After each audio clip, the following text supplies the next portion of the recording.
Alrighty, welcome to another episode of the Lockdown Podcast. Continuing as we do to pick apart Raw, SmackDown, most recently Saturday night's main event. That was awful, but we'll get to that in a second. To blunt out the gate, I know we've been recording for 5 seconds and I've already given you my opinion. That's a lot. It's quick, but so there's a lot going on. There's been a lot of releases. There's been a lot of call ups.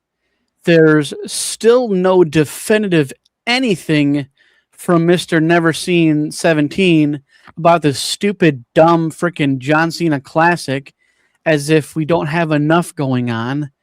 And I don't even know where you would fit the stupid thing, anyways, because they're doing a PLE once a month and sometimes two. So I don't know where they're going to fit that mess in. And honestly, the fact that they hyped it up and then dropped off the face of the earth is like, what the fuck? Like, you hype this up and then you just disappear. Yeah, we can't see you. Anyways, Well, I digress. As I do. We digress a lot. I feel like that's probably the most used word on this podcast, next to they suck and retire please. But now, so we've been having obviously this back and forth with Roman Reigns and Jacob Fatu. Obviously after the absolute obliteration of Jacob Fatu by the tribal chief, and we were getting this I guess even more unhinged Jacob Fatu. Obviously he kicks off the show bitching and moaning as he does, and they're calling for him to basically get fired, which obviously is just a work. Guys, don't get all butthurt like they're really going to do anything. None of the shit you see on TV is some reality. Let's be real. But so Roman comes out, and we eventually, Roman obviously gets the best of Jacob Fatu, obviously with the help of the henchmen known as the Usos. And so we end up with him basically calling for tribal combat, which has only happened 2 other times. And guess what? The tribal chief is still the tribal motherfucking chief. So, it's going to be interesting to see this match. I believe it's at Clash in Paris. it is. And That's so I think next week. yeah, like I said, they're jumping from PLEs to PLEs, even though Saturday night's main event is a glorified Raw or SmackDown, like we've said a million times over. It's unnecessary to have it. Just do it on your shows and go about your business. But as opposed to getting everyone excited about some extra thing, that's nothing more than a Raw or SmackDown. They have commercials, they have ads, all that shit. So it's literally no different. But anyways.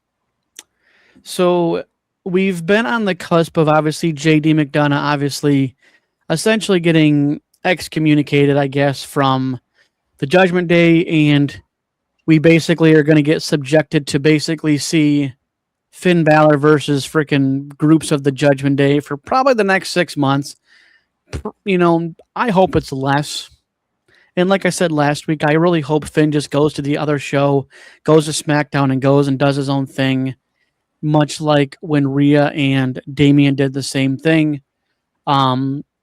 because we don't need any of this, right? I mean, there's enough repetition on this on the shows as is, let alone just adding this. You know what? He got excommunicated. Okay, he beat up Dominic. He beat up Finn. Okay, deuces, I'm out, and be done with it. Because now it's not. There's no stories for Judgment Day, right? There's no stories for Dominic and JD McDonough, because they're just going to go back and forth with this feuding with Finn Balor, and it's unnecessary. There's only 2 hours, 2.5 hours in the show. Like, I don't need to see the same shit over and over again. You just called up all the NXT people. WWE. I mean, WWE is very repetitive to drill it into you, to like, this is what you're gonna get and this is what you're gonna enjoy. Pretty much. Yeah. So yeah, I could definitely, I would definitely like to see some changes, but please continue. But so so I seen a video on this and I really thought it honestly was funny, but so so we get obviously Sol Ruka obviously calling out Becky Lynch. And I don't know why anywhere in the freaking US that you're wearing a fur coat in May, but but Becky Lynch comes out and she's just obnoxious at this point. Like I would rather see Hornswoggle do backflips than be subjected to listening to Becky Lynch say the same thing over and over and over again. It's like missionary position, as one Roman Reigns said. Night after night after night, same shit, same gimmick. Over. You know, it's like move on to something else. Like it makes me be less and less interested every time she opens her mouth. Like you know what? I hate to be the one to break this to y'all, but that's the point of this. That is definitely the point of her character. It is 100% social commentary. Um, and she's just reenacting it as ones do in professional wrestling. They take from reality, they outside of kayfabe, and bring it into kayfabe. And yeah, it's supposed to be annoying, and it's supposed to be all of the things that you hate about leaders in America, and that's what she's commenting on with her gimmick. And I, as annoyed as you are just at this microcosm of pro wrestling, imagine how others looking at America feel. And I think it's funny because I know when you're annoyed and you want something to go, Seth. I mean, it's working. Just the way you feel right now about Becky Lynch is how I generally feel about The Miz every time I see him, whether he's trying to be the good guy or the bad guy. I'm just like, ugh, flush him down the toilet. I'm sick of this. Taking my he's a TV. professional bad guy though. You know what? And Becky to use Becky Lynch's own phrase against her, guess what? Your gimmick is obnoxious, and it's not just me saying it. It's ESPN. It's all the podcasters. And it's supposed. Oh, dude, it is. It you are 110,000. Look at anything, like anything. It's like, God, this is so annoying. I keep hearing this, and then toxic. And Becky is saying the same things, and you're just like, oh, I can't stand. Wait a minute. It's like, dude, they play for the reaction, and God damn it, they have gotten the reaction. You are getting everything you want. I hope she sees this and she's like, "Yep, gotcha, bitch, gotcha." You know what? and I love it for her because there was such a time in her career that we didn't know we were going to get this level of Becky Lynch in WWE. You know what I'm saying? And for us to get it at such an opportune time, it is following the history and tradition of professional wrestling to be a lens to the world, just in a very organized and controlled structure. So, yeah. She's obnoxious like gas prices. You know what? Yeah, she is. That neither of you have to deal with. Yeah. So, yeah, good for Becky. Good for Becky. I mean, and like we've probably said 1,000 million bazillion times, and I think pretty much anybody who watches WWE and anybody who hears these interviews from these wrestlers are like, I don't care what I have to do to get a reaction, good, bad, or indifferent. The whole gimmick and everything is to get a reaction. And I hate to say it, but she's got it in spades. And it's like, and she's found a way to be absolutely obnoxious. And you know what? I honestly, if I had a hat on, I would tip it because, like, you know, you you got me. You got me. You got me. You know what? Now, I'm There you speaking yeah. of, there you go. Yep. Now, speaking of hats and masks and all that fun doohickey, so man, the biggest grouping of non-actual luchadors in this freaking Western Hemisphere. So let me say this without like slurring my words or saying it Mhm. wrong. We had El Grande Americano and the Los Americanos versus the original El Grande Americano with with Los Americanos Hermanos in a trios tornado match. Say that even 3 times fast, and Oh, I'm good. That you and know, you know, it's it's just an interesting thing they've created. yeah. This was all born out of Chad Gable getting injured. like like I will say, WWE does screw things up once in a while, but the fact that like we're looking at a Bob Ross painting, okay? No mistakes, just happy accidents. And Yeah. it works. It's I mean it's really annoying, but it works because it's like, dude, we know like every person under the mask. Like it's not a mystery, okay? Ludwig, Chad Gable, the Creed brothers, um, Tyler Bate, and Bruiserweight Pete Dunne. And it's like, and it's comical just because like it's not like line like insulting to luchadors, but like it's just it's somewhere A in the lot. sweet spot. Let's say a lot of them don't really care as long as you have respect. You respect the mask, and you respect their culture. That's all Yeah. that matters to them. They Yeah. don't Yeah. care if you're not a born Spanish or whatever. As long as there's look at freaking Sami Zayn, he was wearing a mask. Yeah. Well, and Um, there's an I think he's English, I think, but down in NXT that, has the mask gimmick too. And so I think is like you said, as long as it's being respectful of the culture of it, like not everybody's all butthurt about it. Yep. And and I think that's all it comes down to. But again, it's very entertaining just because it's not like we don't know. Mhm. So it's like we're not playing stupid like we don't know. But we're just letting it ride for what it is. Yeah, and just You enjoying know, it because it's it is, I even would go as far as to say it is a variety act yeah. like Danhausen is, because we all know that these are not traditional luchadors. Um, and they are just doing the job that's been given to them to the best of their ability. You've got heels and you've got faces, and they're just doing entertainment the WWE way.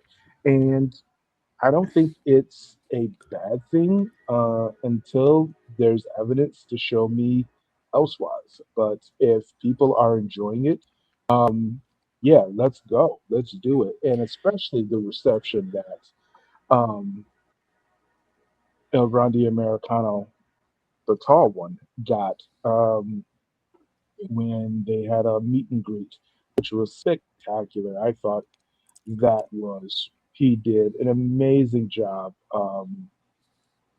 Just being a face and really going out there and engaging with the fans in Mexico.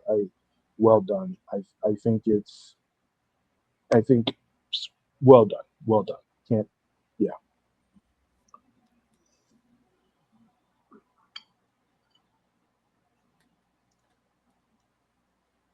All right. So we've seen Paige and Brie Bella continue to successfully defend their tag team championships, and as obnoxious as it is, Hmm. you know, it's it is what it is. Um, I mean, it's at least giving them some kind of credibility, as tag team champions. Obviously, Paige not being a traditional, tag person at all. No. Brie Bella, obviously, 90% of her career has been, Tag in a team. a tag team with her sister, and so, but I was thinking that the Paige thing would fizzle out and maybe Nikki Bella would come back. I don't know if she was actually injured or it was just a work, just to bring Paige back. But I will continue to lobby for Paige to be on her own. I think Paige is still younger than most of the roster, which is mind-boggling. Insane. But because she's only 33, I believe, and so I think she can bring definitely a facelift to the top championship picture. But I get Yeah. that it's kind of getting acclimated back to Yes. WWE. Yeah, So. she is the youngest right at the moment. She's 33. She'll be turning 34 on August 17th. But yeah, and so I'm okay with this for now, but I have to see Paige by herself. But maybe go for a secondary title, maybe, work her way to being a Grand Slam champion, because now it's like a Grand Slam champion on the women's side of it really is different with the secondary titles. And so obviously it doesn't take anything away from the people that were on the roster, obviously, for 10 years prior to the secondary titles. But yeah, I definitely look forward to when this runs its course. Same here. I'm ready to see Paige do her own thing. Go for either the Intercontinental title, that, or the Raw's Women's Championship. Yeah. Because they've been having they had a little bit of a small feud there with Judgment Day on Raw. Yeah. So we've been seeing obviously this Obafemi Open Challenge, and he comes out again this week, and we get the not so retired Brock Lesnar coming out, and I don't know if it was 4 or 5 F5s, but I think it was 3 or 4. yeah, and so obviously we're gonna get this match obviously at Clash in Paris, which is fine with me. I mean, honestly, like obviously the match at WrestleMania obviously was kind of a quickie. It really wasn't like a lot, but but these two guys are not going to put on 20-minute matches. Hell no. They don't. It's unnecessary. This is big move for big move. And even after some of those F5s, I could have, seen Obafemi literally just stand up. So, like, I look forward to this match. Now, the only stupid thing is, so because of the ESPN deal, they're getting the first hour on ESPN proper. And so they're literally putting the headline matches in the first hour. And so now the rest of the show is nothing compared to the first two. That's pretty much how it goes. And I hate it. It doesn't give you any like Same waiting. here. It's just stupid. They put all these big powerhouse matches at the beginning just to kind of hype up the fans for the main event or whatever the fucking case be is. But I think it's just stupid. It's just lame. They're trying to get more eyes on the product. Everybody here remembers WrestlePalooza, right? How that was on ESPN and how much that was. I wonder how much of what the WWE is doing right now with the ESPN deal is to make up for that fiasco failure that they had with WrestlePalooza. I mean, I can see Frederick's point of view on that. So And then we also let's look at what WWE has done over the last couple of years. SmackDown has been on Fridays. Every new season, television season, it seems to always jump to 3 hours, and then shortly Two thereafter, hours, 3 hours. yep, It goes back and jumps forth. back, jumps back down to 2 hours. So I wonder if what we're getting with the ESPN deal is what has always been there, or what is a makeup to bring more people in. Yeah, I would probably in that position do the same thing. I'm gonna put some of my money making matches on the ESPN app so everyone can see. But if they really want to see something special, they've got to they've got to buy in. They've got to tune in. And I think that's good in the sense of WWE is saying, like, if it is the case of WWE making amends for WrestlePalooza, for them to do that. It's good Yeah. on them. It's like, you know what, we missed an opportunity. We're gonna make it up to our partners because we need I them. don't know. So And on Well, top I of it, just I think a lot of it is just they want to bring in new fans. And, mhm, and I totally understand that, but the problem is not the fans and the baseline fans that they already have. It's just that they're pricing out people still, and it's like you want to introduce new people, but then it's like you look at the price for a show and you're like, nah, I'm good. I'll just sit at home. And you know, and not that fans at home are still don't accumulate the number. Obviously, the fans that are there, but it's just like I would love to see some paralleled numbers between other promotions in WWE. I want to see people running those videos back on YouTube about running the numbers in the demographics and everything between the shows, because I think it would honestly not really surprise us that WWE might getting beat, comparing to AEW.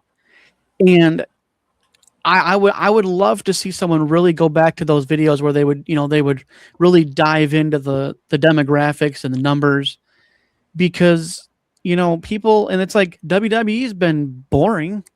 I mean, you've had legitimately on Raw and SmackDown stuff, you like for like, it was like what, like maybe 3 months, 4 months maybe, where they were ending the shows not with a match. I mean, they have the last couple weeks, where they've had matches at the end of the shows, but it's like, when you had, the I think it was the Backlash, like the last show on Friday before Backlash, like was the funeral of the it was. gingerbread man. It I mean, was. like people were walking out, and it's like, if you're not gonna have the show be what it should be, in I'm not against the segments, but damn, at the end, like it's getting rough, and they by them putting the two marquee matches in the beginning of the show, it just depletes the rest of the matches being relevant, because you're like, well, I had these to set the bar, and now we're gonna get Rhea and Jade, and Becky versus Sol Ruka, and probably one other one. Well, we have Cody versus Gunther, and I think, like, I think honestly the first two matches are Tribal Combat and Brock Lesnar and Obafemi on the kickoff, on essentially what would be defined as the kickoff, because it's on ESPN proper. And then we basically get Sol Ruka and Becky Lynch. We get Rhea versus Jade, and then Cody versus Gunther, probably to end the show. But it makes a lull when you have so much hype in the beginning. Like, you'd think they would put like the kickoff the show, they would have a good match, and then maybe a decent match, and then be like, oh man, I wanna see how the rest of this plays out.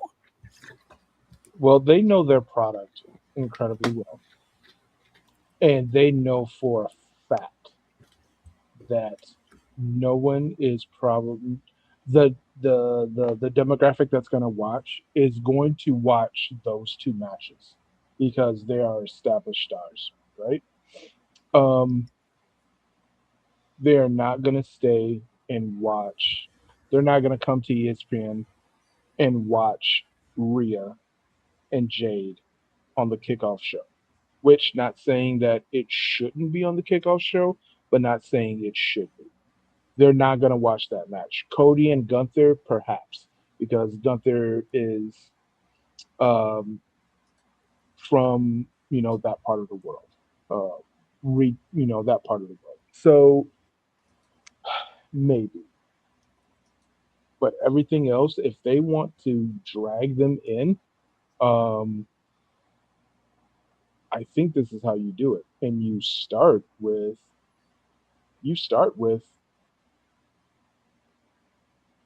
Oba and Lesnar. You start with those two. They open your show, and whatever happens in that match should set the tone for the entire night.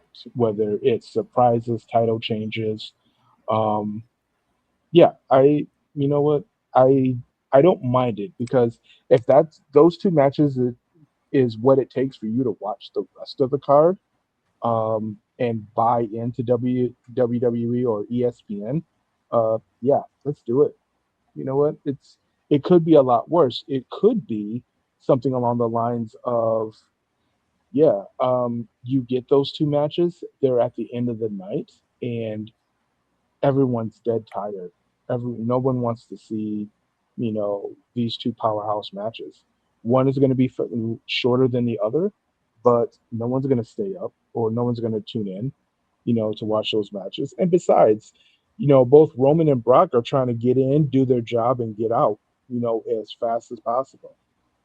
You know, we haven't even thought about that aspect. You know, so I mean, it's whatever it takes to get people reinterested in WWE Yeah. like they used to be 2 years Yeah. ago. And I searched an absolutely long question, but is WWE getting more fans because of the first hour for free? And they haven't had any significant data to see if what they're doing is actually working.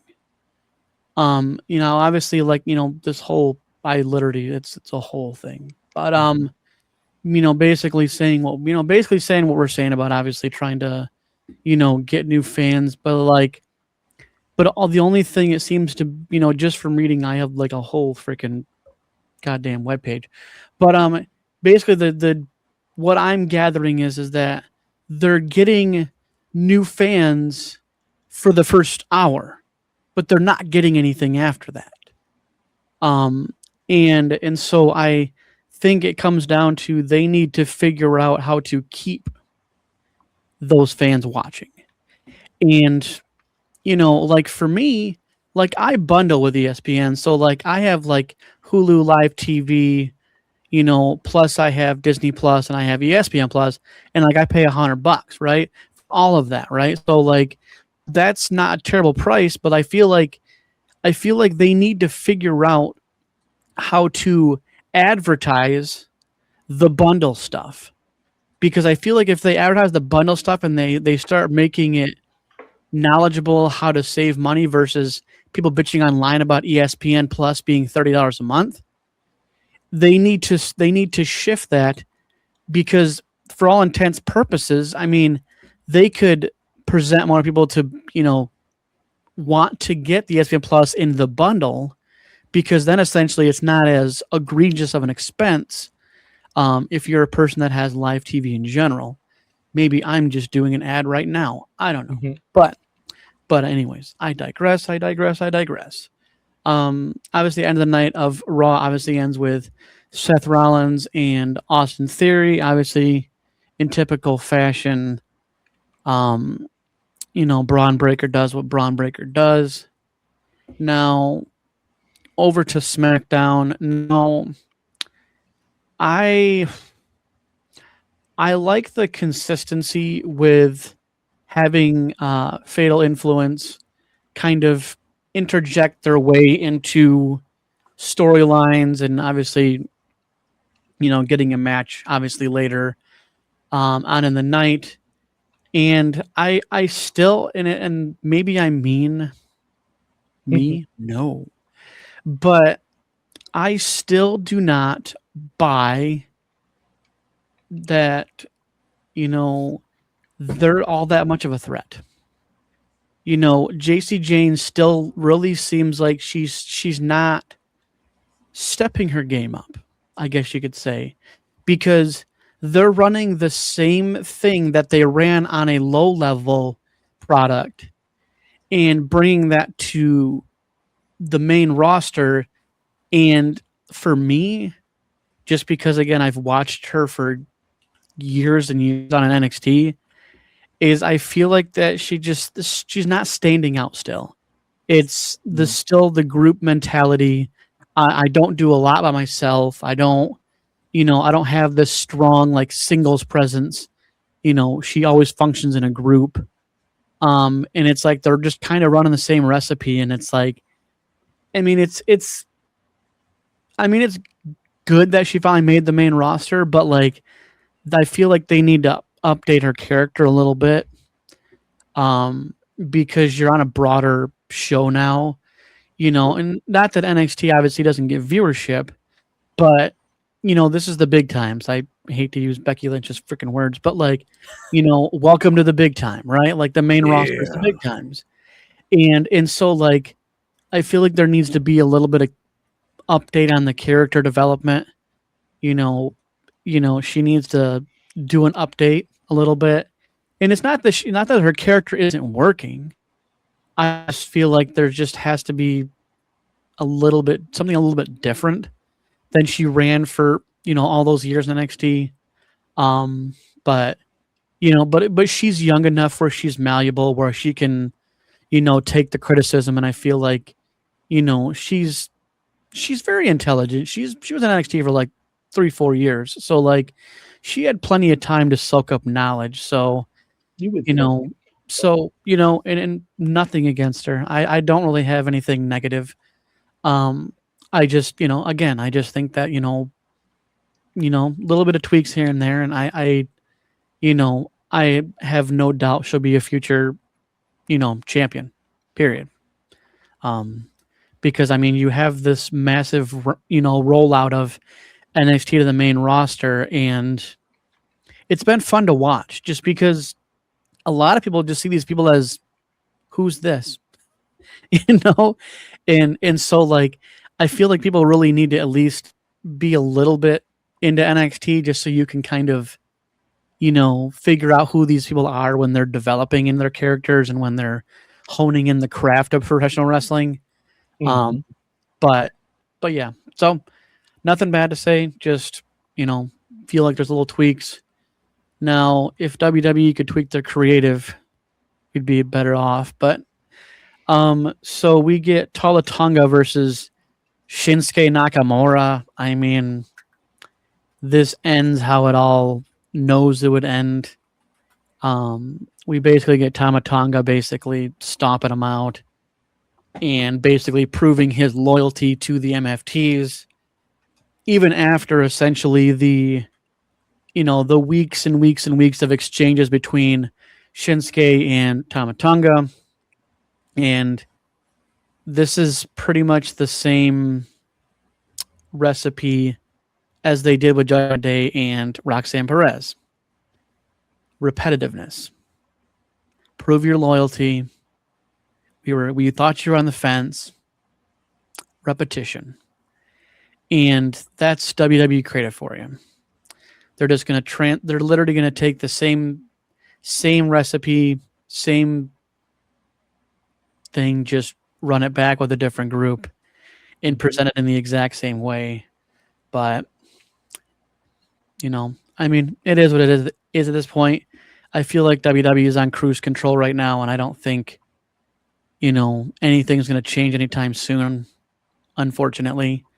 But we'll still talk about it because that's what it is. That's what being a fan. That's what being a fan is. That's what us fans do. Yep. Yeah, brothers. We like to talk about it. Yeah, we talk about it. We do about it. You saw that Chris Van Velt? Oh my gosh, dude. That guy is awesome. So I'm like, who? the Dan, Chris Van Fleet, because he does he's dude yeah, he's getting Dan, so many of these yeah, interviews, dude. It's ridiculous. So he had two. Yeah. We were doing Macho Man impressions. Will Yeah, Sasso. he's what so else? good. Like, Hold an Intercontinental title. he's so good at it, dude, because his voice is already naturally like that. Yeah, naturally raspy. Before, yeah. So. Fun stuff. Let's get back to it. Shout out to Chris Van Fleet, you lucky bastard that gets to do all these interviews. I know, right? Jeez. Now, speaking of, I don't even have a good connector. So we get Tiffany Stratton does a U.S. United States Open Challenge, which I think is great. I think it's good for business. And we get Lash Legend coming out. Obviously, Lash does not get the win, which is perfectly okay with me. Not that I have anything against her. But it's good to have the Open Challenge back, whether it's on the men's or women's, because it doesn't seem like Trek's doing it. So No, he's not at all. So it's nice that we're getting one of the workhorse titles kind of back at the forefront. But like I said, Tiffany Stratton retains. No harm, no foul. And on to the other United States champion, one Trick Lemon Peppa Steppen Williams. And it is insane how over he is. Like, I honestly think he's more over than Obafemi. At least pretty damn close to paralleling, honestly. Mm-hmm. Like, it's these interactive entrance musics that just hit the fans different.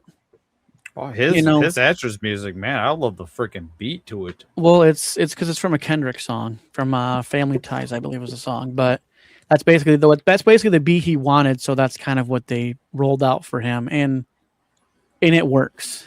And honestly, definitely. like, I know I'm the biggest kind of anti-celebrities being involved in stuff, but I think Lil Yachty's doing a good job.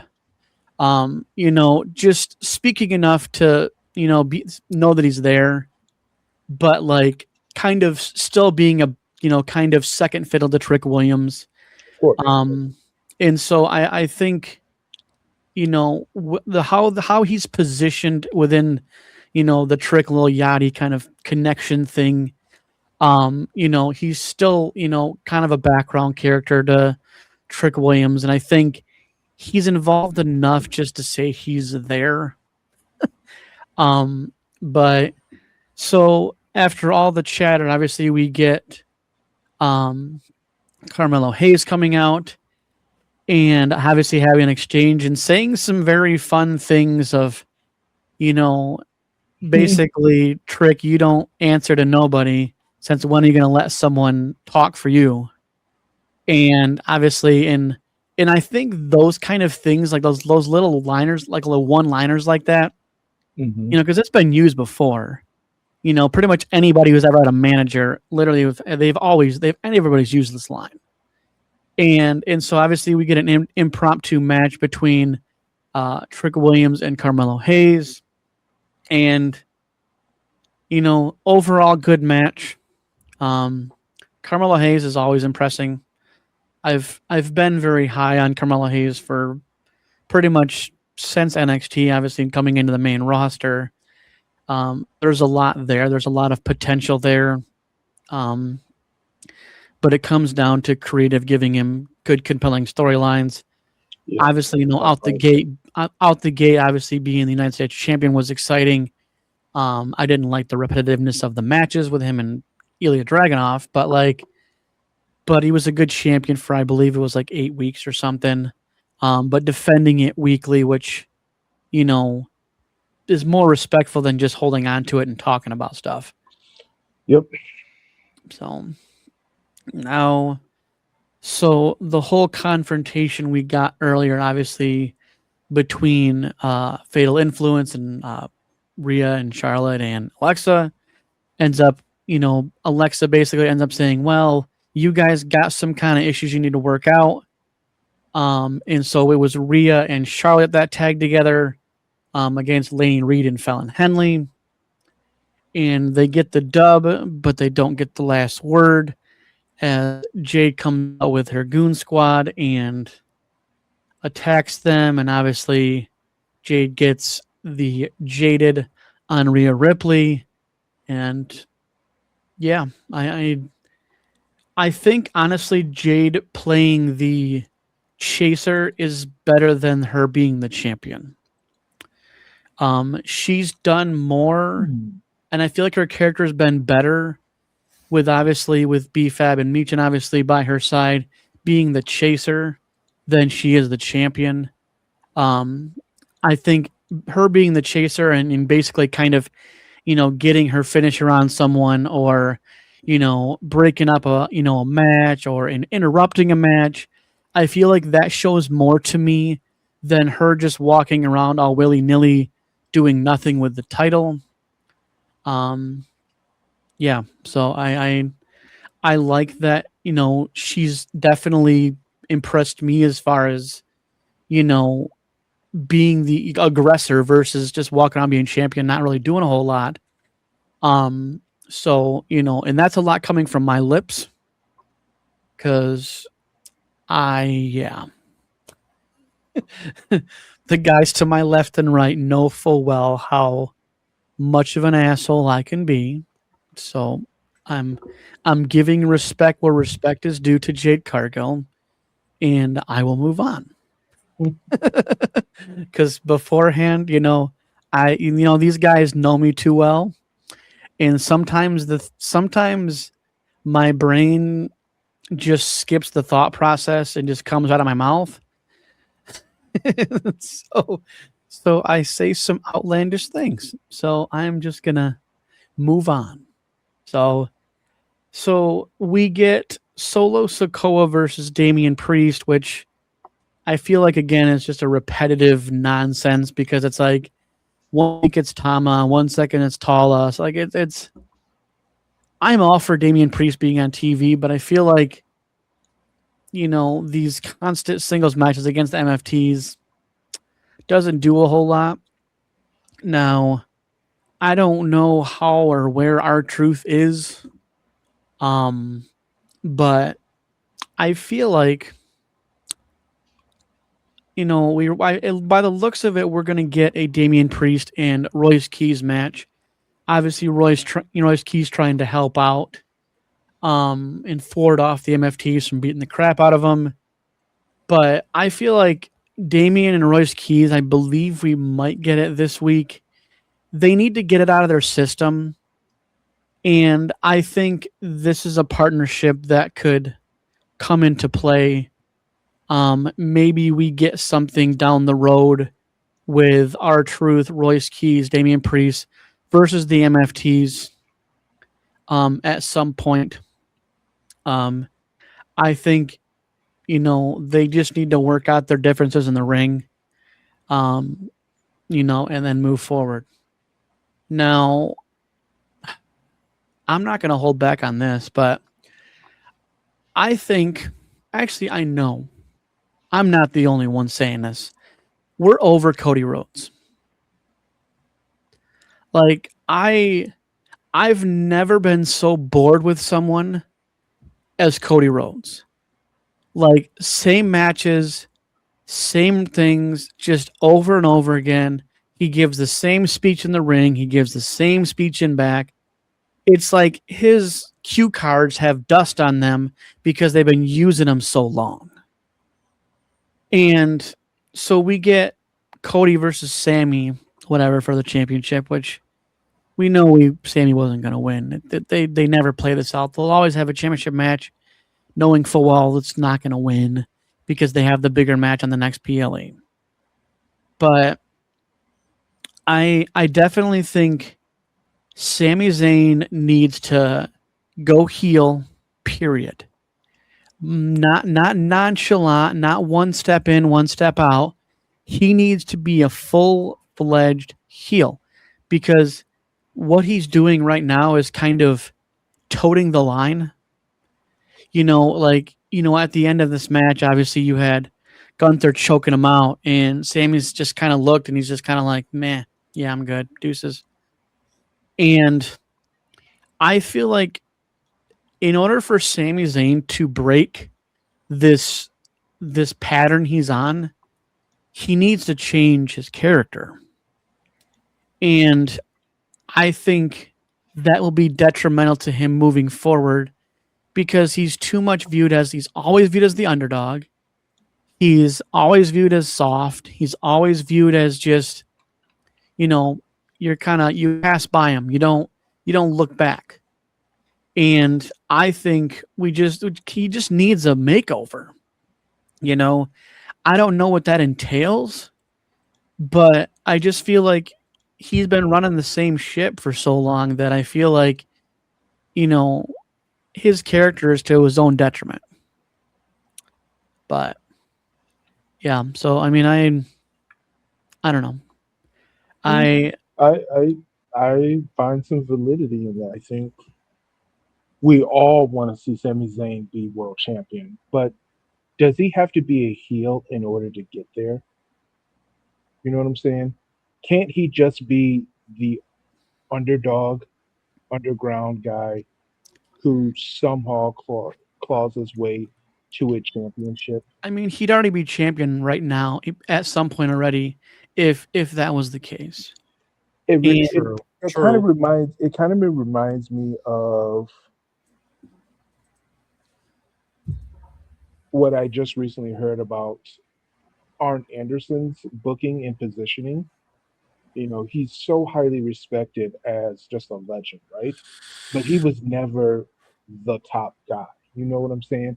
He was always a tag team, and he was always only looked at as a workhorse. And to me, that's typecasting. That's just saying like you fit this mold, and you'll never be anything else ever in a promotion, even though you desire to be the guy.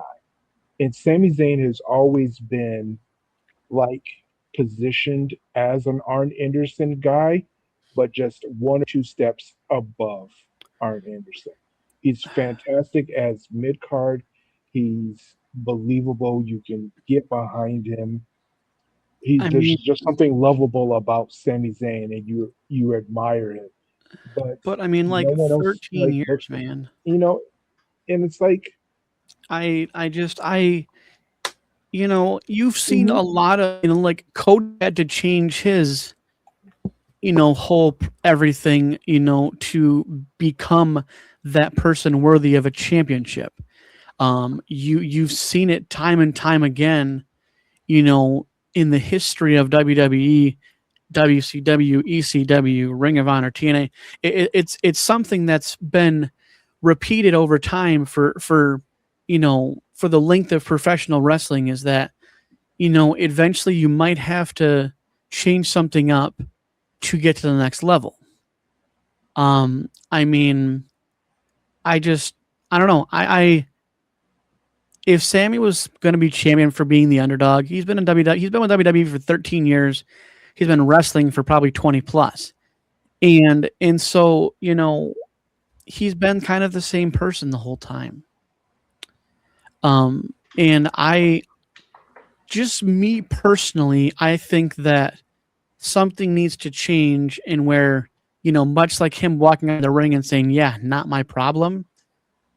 He needs to adopt the mantra of a lot of professional wrestlers that are like, dude, you do what you have to do to win championships. That's what it comes down to. It's no different in, professional sports in general, is that you can't always be the nice guy. You do what you have to do to win championships. And if that means changing up your gimmick a little bit, or you doing this thing where you start just letting bad things happen to other people and be like, yeah, I'm done being the rescuer, I'm done being the nice guy. And I think we've seen the same Sami Zayn for so long that it would just be refreshing to see him do something different. But I digress, as we do. Now, Saturday night's main event would be... I didn't watch it. You didn't miss anything. It's I- you know- I was out of town with friends playing some Magic the Gathering. Well, the only thing you missed was a wardrobe mishap from one Charlotte Flair. No. And for once, it wow, wasn't. that's For, like the third time. for once, it wasn't the top, but it was the bottom. Yeah. You know. So, yep. All right, that's the show. No. But no. And so we got the Jade Cargill, Michin B-Fab and versus Rhea Ripley, Charlotte Flair, and Alexa Bliss. And pretty much how the same thing the other night ended is basically Jade hitting the Jaded on Rhea Ripley. So that's all that happened in that match. I mean, it was a decent match. I'm not gonna like discredit it, I heard But, it was you pretty know, good. but I think again is that this is crap that could be on Raw or SmackDown. Like Saturday night's main event is just like an extra show. Pretty much. Like they this like I just don't get it. But that's me. But and then so our next match, if you could even call it a match, Becky Lynch versus Sol Ruka in a non-title match on a PLE makes so much fucking sense. And so basically after 3 minutes, yeah, you got you for 3 minutes.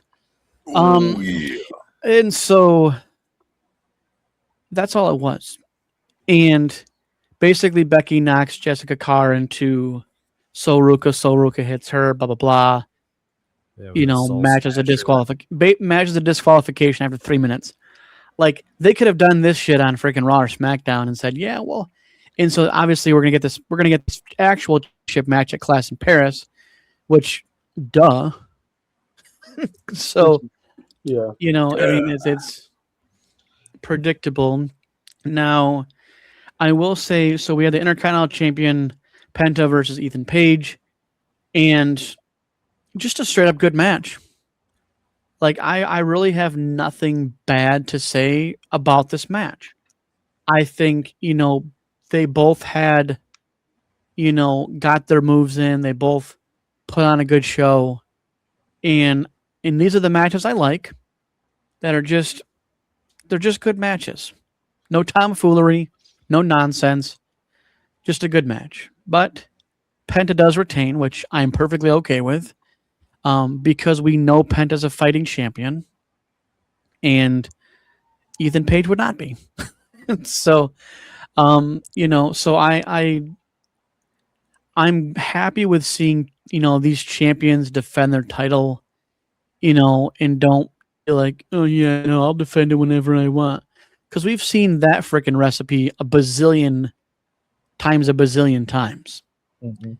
and it's nice just to see just matches happen on Raw or SmackDown, championship matches, Raw, SmackDown. Like it worked before, and it'll work again. So Yeah. and it makes it a fun show to go to, because not you don't always know that you're gonna have. You might know like a couple matches maybe they predicted like the week before or something, but sometimes the championship matches are impromptu, and so I think it's fun, you know, to be able to go to a show and be surprised by something. So yeah. Now the next match we had was Paige and Brie Bella versus the Irresistible Forces, Nia Jackson, Lash Legend, and it's really funny how they'll call the it kicks, right? Because they won't call them the yes kicks. And it's like they're so like basically trying to walk on eggshells around saying Daniel Bryan. And I think it's a little bit just kind of, I don't know how to put it, but It's funny. I don't know It's- how they cannot say Daniel Bryan because they say Dean Ambrose a lot on Yeah. wrestling, yeah. and they call him John Moxley too. Yeah. I I don't know what the inconsistency is. Just say Daniel Bryan. I mean, that's what you have a trademark on. We know who you're talking about. Yeah, Just you say Daniel own Bryan. you own the freaking name. Yeah. Just you know what? I think it's wild. It just the inconsistency. Um, I think they own the name that Brie Bella does with the kicks. I think they own that name to it. yeah. So Yeah. So we ended the night of Saturday night's main event with the Vision versus the Street Profits, and I'm disappointed in just the fact that Me too. WWE has this habit mhm. of wrestlers that have been gone for a while or off TV for a long time, and then bring them back all to just bury them. And I don't know what the flim flam it frickin' is, but it's like the Vision is literally scrambled eggs at this point. I mean, you have Braun Breaker back. Ooh, say that 4 times as fast. But you have him back, but he's kind of doing something separate. And then you have Logan Paul and Austin Theory kind of doing their own thing, and then they just kind of once in a while show up together, or basically anything of Seth Rollins being involved. Or in this case, after the Vision won this match, and again buried the Street Profits again. That's terrible. It Um, is. But and then obviously, Braun Breaker basically does what Braun Breaker does and wrecks everyone and leaves. He should make a shirt like that. Oh yeah, someone already did that. Yeah, Brock Lesnar. Well, no, wreck. I was saying the wreck everyone and leave when Roman did that too. But Yeah, I had a shirt with that on it, but I lost it. I guess it truly left. Pretty much. So I got added in the donations. right. Yep. So I just have a few kind of questions, and we've kind of answered most of it. But so on the Raw side of it, Jacob Fatu's desperation is too much. I think it's good for story wise, but like they're putting him in like I'm not saying him, I'm saying the story in which they have him in, because he's a threat no matter what. He's shown that, but it's like they make him seem like he's just overly desperate for everything, and like when it's really not the truth. But they're basically putting him into a category of a Drew McIntyre, that's just pissy and moany about everything, and can't take a loss right. And obviously then he's just acting out, just beating the pummel on everybody, using the that stinking move, and so it's like it makes it seem like he's desperate, even though he's plenty deserving of being a champion. He's proven that time and time again. Oh, definitely. So I don't. I mean, on one hand, it's like they really want to push Roman as champion because that puts asses in seats, and that sells merch. Mm-hmm. Like for me, Roman is good for business, but as a fan, Jacob Fatu is good for being champion. Yeah. There might be so many layers to it, like storyline, and then just backstage politics that we can you know, kind of just rabbit hole and theorize. Um, I don't think it could be both. It could be desperation, or it could be I'm wearing you down.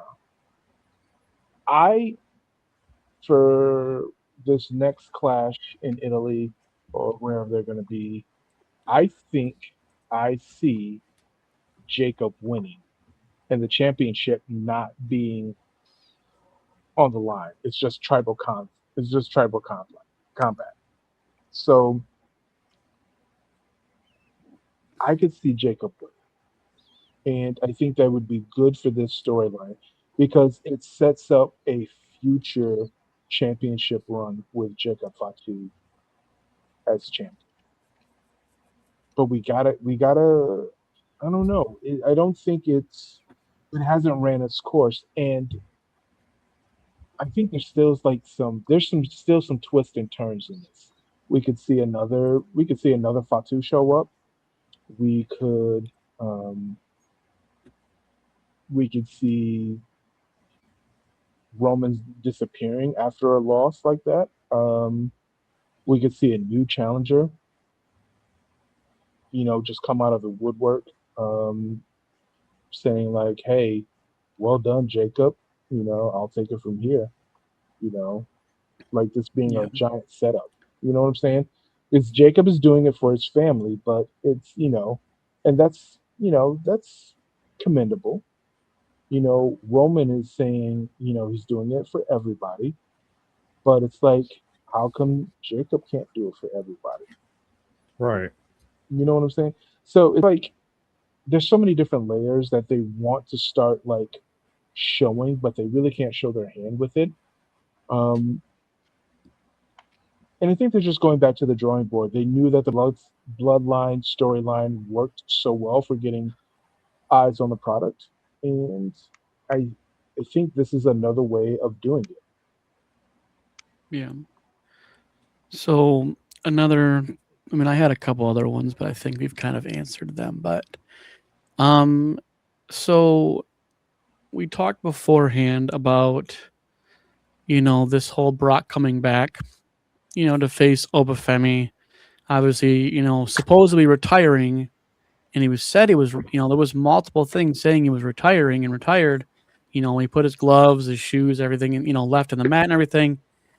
And I feel like they've exhausted the amount of people they can put in front of Obafemi, sadly. And I believe, yeah, because Tim, you said about something about his contract. Yeah, what I read and saw, it was he was trying to leave and retire at WrestleMania, but his contract wasn't fully 100% up, and TKO wasn't having it and was going to sue his ass if he broke his contract. But now they're forcing him to stay, and his contract is up. You know, I think that is just a dirt sheet clickbait thing. Um, because of honestly, if someone doesn't want to be there, they won't show up and they won't come back and they'll sit and not do anything. And Brock already doesn't want to do anything. He wants to be a family man. He wants to take care of his own business. And Yeah, if he he wants didn't to, want he, to, yeah, he if he wants to didn't, spend time with his kids yeah, doing their sports.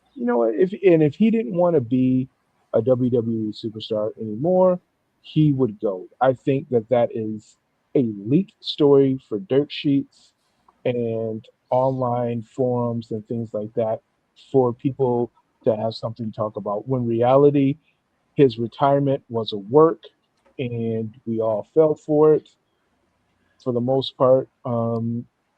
And this was always the plan to build up Obafemi even more. So they're going to feud a little bit more. SummerSlam, Brock is probably done. By the end of this year, I don't see Brock Lesnar doing anything. You No, and know, he's been so vocal about that. Just at any time he's behind a mic, yeah, he's always vocal about he's just kind of done with the business, and he wants to just go work on his farm, be with his wife, be a dad to his kids, and that's all he really wants because he has nothing left to prove. No, we And don't. and I'm really surprised that he hasn't got a Hall of Fame inductee yet. And, I mean, but I think there's the unfortunate thing about the Hall of Fame for WWE is that they put 3 duds and 2 stars into the Hall of Fame every year. And it's, it's like, oh, let's just play the roulette ball of who's left from the 80s and just give them a Hall of Fame inductee, even though, like, nobody really knows a whole lot about some of these, wrestlers or tag teams or individuals. mhm. I mean, because there's still plenty to draw from. I know a lot of people are kind of like, they're really grasping at straws sometimes for Hall of Fame inductees, but they're really not. There's still plenty. There is plenty by the boatload to choose from still. And if they can give Rey Mysterio an induction and still be an actual performer, I don't see it out of the realm of possibility for them to do that again. But I mean, I'm still, I don't say rallying for, but like Michael Cole needs to be in the Hall of Fame, period. Oh, Um, 100%. I don't think that JR and the King, I don't think they're on Michael Cole's level. I'll say, yeah, they're in And the Hall of Fame. yeah, and so it's like I just really wish like he would finally get the recognition. And believe me, everybody who's ever met him, ever seen him, we all respect it. We all respect the absolute, like, this guy's missed like maybe 2-3 shows in his career of 25 years. That's insane. Most of us miss a week worth of work every year, let alone he's missed a couple. And you also have the plethora of referees. I think Charles Robinson needs to be in the Hall of Fame. I know they wouldn't do it because I feel like there was a falling out, but Earl Hebner way back, I think there's plenty to draw from for the Hall of Fame. But yeah, so I don't know what else to say, but we will obviously kind of put a pin in this as we do, and we will see what, next week brings. Obviously on the cusp of Clash in Paris or Clash in Italy, and so we'll have more to break down about that. I think there's roughly, 4 matches on the card, which is ones we've already talked about. So, we will wait and see. We will see, what this week brings into going into Clash in Italy. Someone gets lucky with a double taping, but so, it is what it is. We will move on. We will continue to talk about professional wrestling because we love the business, even though it sucks sometimes. So, this is the Lockdown Podcast. Peace.